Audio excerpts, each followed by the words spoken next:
Now, fears of higher inflation levels will give the Reserve Bank no other option but to target interest rates. KPMG lead economist says this means that the repo rate will remain high with little hope of reprieve. Global and internal conditions do not point to a decline in inflation anytime soon. Now, that leaves consumers in a tight spot with inflation and interest rates eating into disposable income. The inflation this time is sticky, so-called sticky, which means it's slow to come down.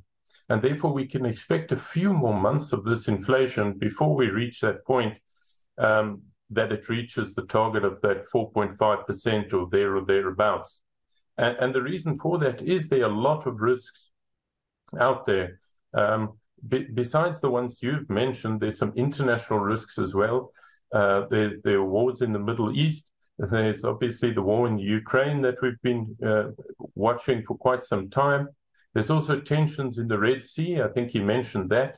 The Suez Canal problems. All of these things are adding costs to prices globally because now, shipping routes have been changed and have to now be travel around either the Cape Horn or Cape Agulhas down here.